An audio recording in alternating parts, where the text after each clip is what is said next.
নৌপুলিশ সদস্যদের প্রশিক্ষণের জন্য নির্মাণ করা হয়েছে অত্যাধুনিক ট্রেনিং একাডেমিক ভবন ও ফায়ারিং অবজারভেশন, যেখানে পুলিশ বাহিনীর জন্য থাকবে ট্রেনিং এর ব্যবস্থা।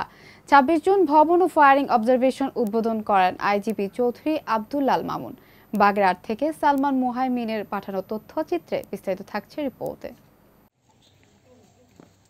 নৌপুলিশের ট্রেনিং একাডেমিক ভবন ও ফায়ার অবজারভেশন ভবন উদ্বোধন করেছেন বাংলাদেশ পুলিশের মহাপরিদর্শক চৌধুরী আব্দুল্লাহ আল মামুন। ২৬ জুন বাগেরহাটের রামপালে নৌপুলিশ সদস্যদের প্রশিক্ষণের জন্য নির্মিত একমাত্র ট্রেনিং একাডেমিক ভবন ও ফায়ারিং অবজারভেশন ভবন উদ্বোধন করেন। এ সময় তিনি চলমান প্রশিক্ষণে অংশগ্রহণকারী প্রশিক্ষক ও প্রশিক্ষণার্থীদের সাথে সৌজন্য সাক্ষাৎ করেন। নৌপুলিশের অতিরিক্ত আইজিপি মোহাম্মদ আব্দুল আলী মাহমুদ পুলিশ প্রধানকে নিয়ে স্পিড বোর্ডে নৌপুলিশ ট্রেনিং একাডেমির প্যারেড গ্রাউন্ড এবং খেলার মাঠ ঘুরে দেখান। উদ্বোধন শেষে নৌপুলিশ ট্রেনিং একাডেমির লেকে মাছের পোনা অবমুক্ত করেন এবং বৃক্ষরোপণ করেন আইজিপি। এ সময় পুলিশ প্রধান বলেন, নৌপুলিশের পেশাগত জ্ঞান ও অভিজ্ঞতা বৃদ্ধির জন্য এই ট্রেনিং সেন্টার নির্মাণ করা হয়েছে। ভবিষ্যতে পুলিশ বাহিনীর জন্য এখানে ট্রেনিং এর ব্যবস্থা করা হবে।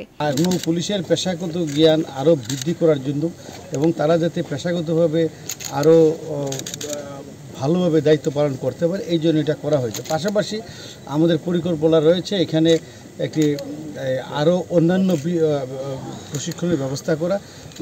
এই এলাকার সুবিধা নিয়ে আমরা আরও যে সকল প্রশিক্ষণ এখানে করা যায় এই বিষয়গুলো আমরা বিবেচনায় রেখে আমরা আমাদের কার্যক্রম শুরু করব। তো প্রথম দিকে আমরা শুধু নৌপুলিশেরটাই শুরু করছি, পরবর্তীতে এটা আরও বিস্তৃত করব। এই অনুষ্ঠানে অন্যান্যদের মধ্যে উপস্থিত ছিলেন খুলনা পুলিশ কমিশনার মোহাম্মদ মোজাম্মেল হক, খুলনা রেঞ্জের ডিআইজি মইনুল হক, বাগেরহাট জেলার প্রশাসক মোহাম্মদ খালিদ হোসেন, বাগেরহাট জেলা সুপার আবুল হাসানত খান, বাগেরহাট প্রেস ক্লাবের সভাপতি তালুকদার আব্দুল বাকি ও সাধারণ সম্পাদক জেমস মির সহ বাগেরহাট জেলা পুলিশের কর্মকর্তারা।